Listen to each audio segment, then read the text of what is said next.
Transurfer and the Transurfing Curious. My name is Renee Garcia and this is Transurfing TV. And today, dun dun dun, being weird,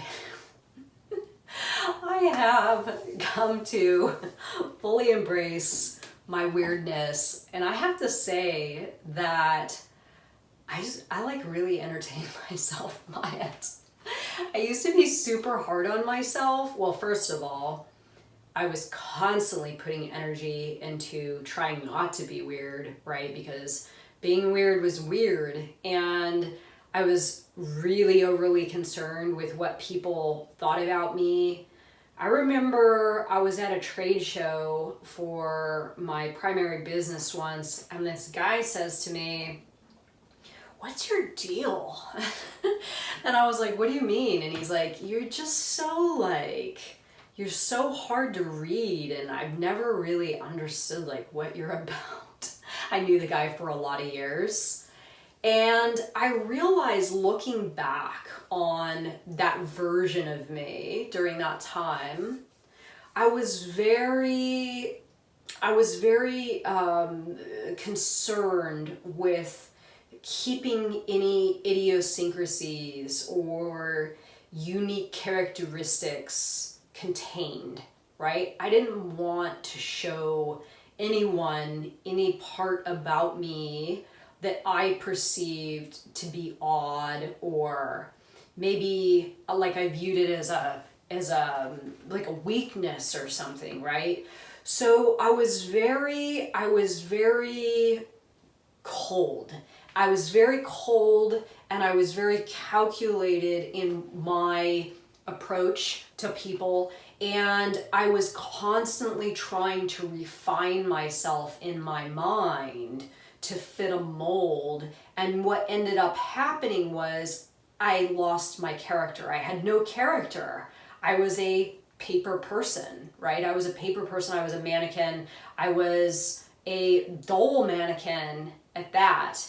And I realized, I realized this before I found transurfing, but transurfing really helped me to kick it off.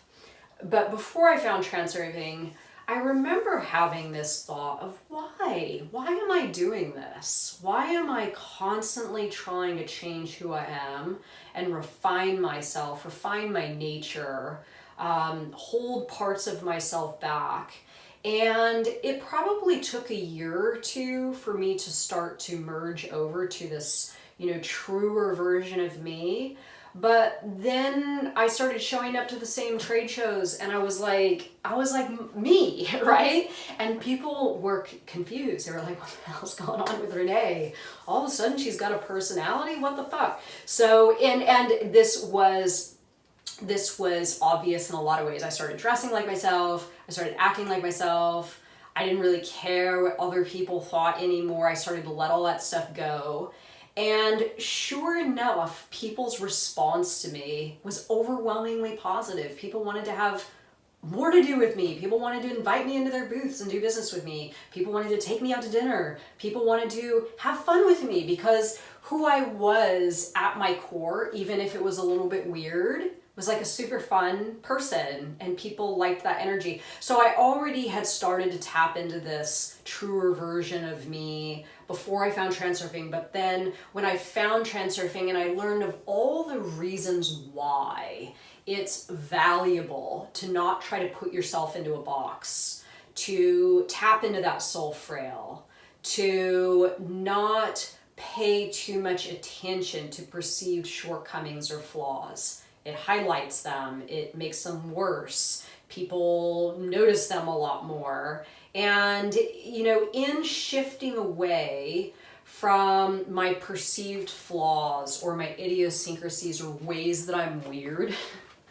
I actually turned all of that stuff into positive stuff that I'm using right now to achieve success in something that's truly intended for me.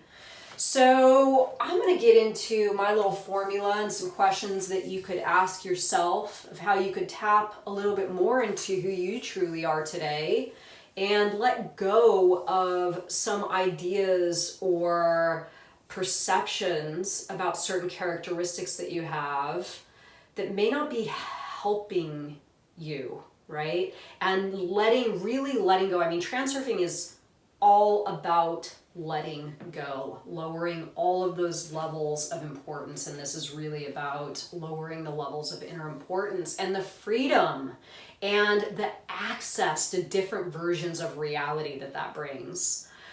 Before I get started though, remember to like this video and comment and subscribe and all that good stuff. Follow us on Instagram, reality_transurfing. And if you're an Arabic speaker, we have an Arabic account. I never really advertise for it or promote it. It's Arabic Transurfing. Go and check it out. And follow us on the Facebook group, International Transurfing Institute Facebook group. If you would like to take the course, Reality 2.0 on Teachable, down below. Check it out, y'all. So, being weird. So, this actually, I was inspired to make this video because I've noticed that I'm still discovering ways to be okay with myself. And I'm still discovering how, addressing certain characteristics that I'll catch myself, right? I see my reality. And there's always like this deeper level to go, and I'll still find ways that I judge myself.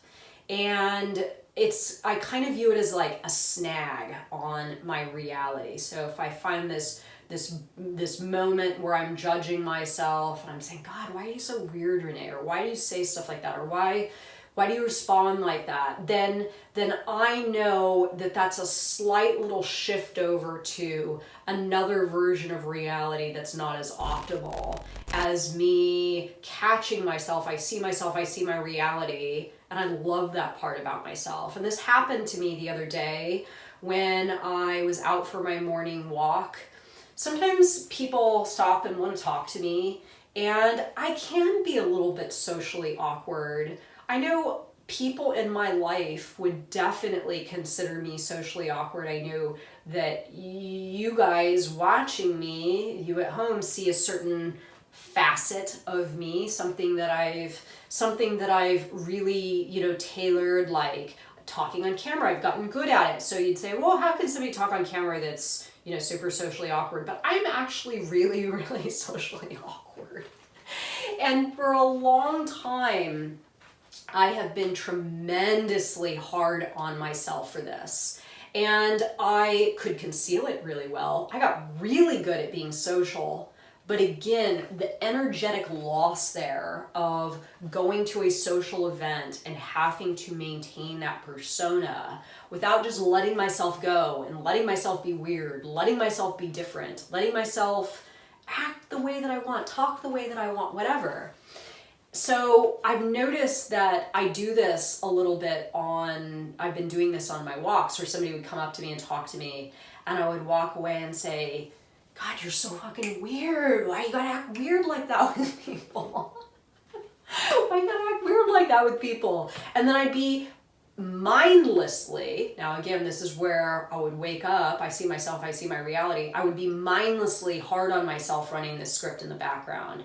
God, you're socially awkward, and it's getting worse now that you're doing the, stay-at-home stuff and you're seeing people less and less. It's actually getting worse. So then I caught myself the other day, and I decided that every time I had an encounter with someone and I recognized myself as being weird, that I was going to really rejoice in my weirdo-ness. I was going to rejoice in my weirdo-ness, and I was just going to allow myself to be me. So again, as Vadim Zeland states in the book, the more you overtly focus on a negative characteristic, the more that it will be perceived by somebody else as a negative characteristic. So if I'm talking to somebody and I'm acknowledging like, oh my God, you're socially awkward and you're weird, then I'm going to act like there's something wrong. They're going to pick up on that, and they're going to be like, God, what's wrong with this chick? Whereas if I just own it, right? If I just own it and I'm totally okay with it, that sets the stage for one, them being okay with it. Hey, this chick's quirky and interesting, and people want to talk to me next time when I'm in the mode of accepting who I am, right? But more so, and this is the most valuable part, is that I'm accepting myself for who I truly am, and it doesn't stop there, right? All those ways that I snag on reality, all those hooks come off, and I become just totally accepting of myself, my characteristics, the way that I am, and this is like lubricant for reality. This becomes charm. This becomes attributes rather than negative characteristics. It all starts to work in my favor, right? So it starts as a little thing, but it really, really grows into something either very, very positive and beautiful, or if I allow that negative thought about myself to root itself in my reality starts to fracture in all kinds of ways that are detrimental to my reality creation process. So the same stuff I was endlessly trying to fix or change is the same stuff that helped me to achieve true personal success. Right? I can say right now, I'm experiencing true personal success, not personal success that the standards are set by pendulums and I'm having to conform myself to fit into those standards of that personal success that's set up by somebody other than me. So this is a valuable point because it is exactly the stuff that I was hard on myself for. Exactly those things that have helped me now to achieve personal success. So it's not only that releasing that negative perception of those characteristics, you just neutralize it. Those things actually helped me when I started feeding them more, allowing myself to be quirky, allowing myself to be, a weirdo, allowing myself to just be carefree and let it rip. It's this stuff that's helped me to really advance in my reality, right? So a couple questions for you. What don't you like about yourself and why don't you like it? And the reason that I ask this question is because if you really take a look at why you don't like it, you'll probably start to see that you don't like it because a pendulum convinced you to not like it. It's really not maybe something, whatever it is about you, it's maybe not negative in your true perception of things. It's just that you've been manipulated by a pendulum to believe that part of you, there's something wrong, right? So remember, for those of you that missed my video, The Big Lie, pendulums love to convince us that we have stuff wrong with us, because if we believe that we have stuff wrong with us, then we buy things, or we try to conform, and we feed the pendulum energy. So the pendulum has a lot to gain by convincing us as individuals that there's something wrong and there's something that we need to change. And, just appearance alone, Instagram and social media stuff, it plays a big role in this, right? And as Vadim Zeland says, if you perceive, a physical quality to be negative, it's going to be negative, it's going to be perceived as negative. If you relax on it and perceive it as positive, it's going to turn to something charming, right? You're going to have like a je ne sais quoi about you. And I'm sure you can call to mind somebody that you know right now that may not be the most physically attractive person, but they're extremely attractive because they're accepting of all parts of who they are, right? So this is really a question about you getting to the root of whatever it is that's still lingering that you don't like about yourself.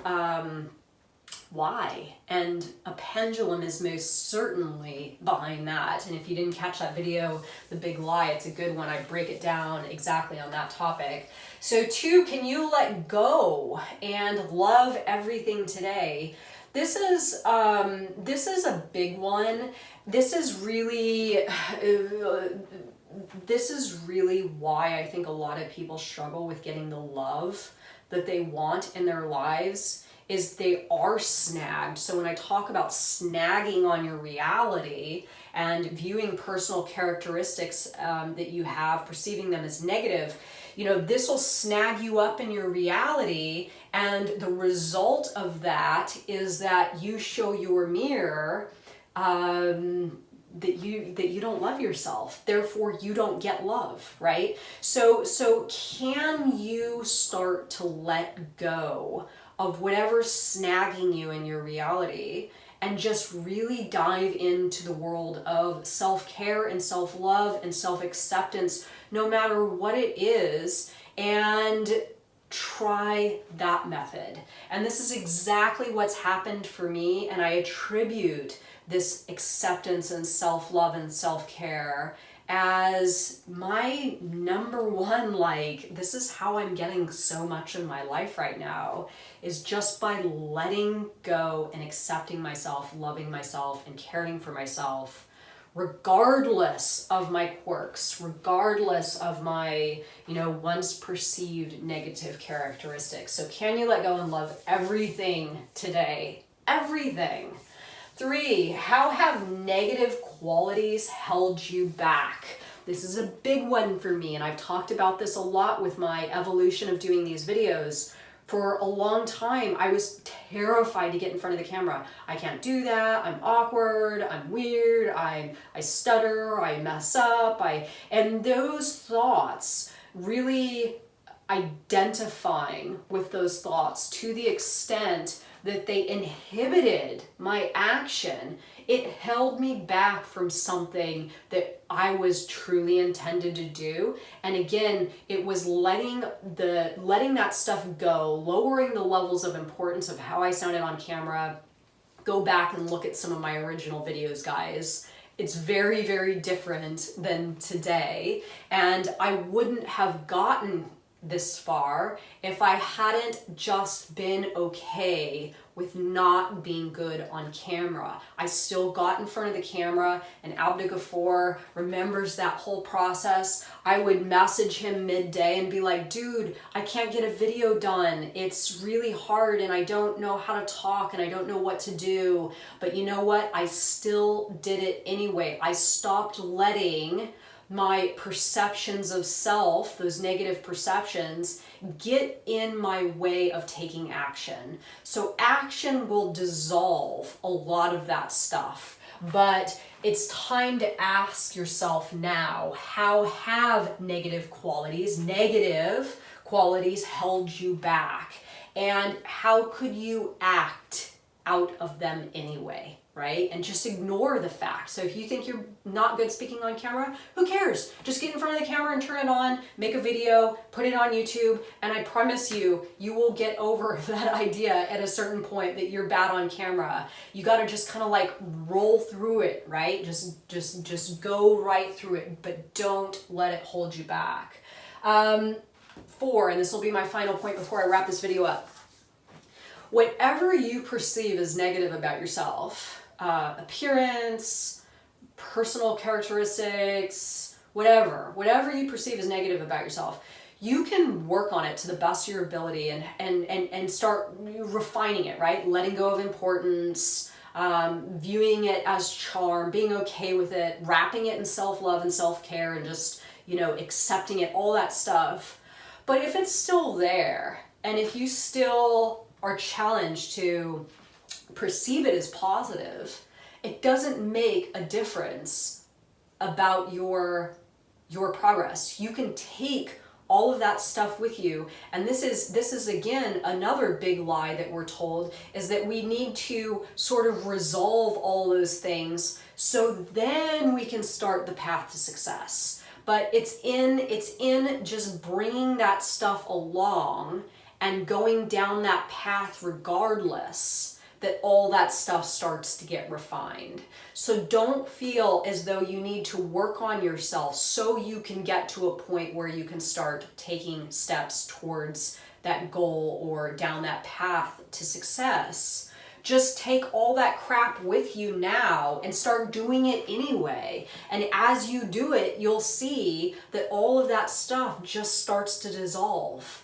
It's really the action and the intention and acceptance that helps all of those things dissolve and just, you know, to become part of your charm, right? Part of your charm. That's the bottom line of it. And stop really loading it up with so much importance that it's hindering your progress and keeping you resonating in a place where you don't feel good about yourself. Bottom line of Transurfing, feel really, really, really good about yourself.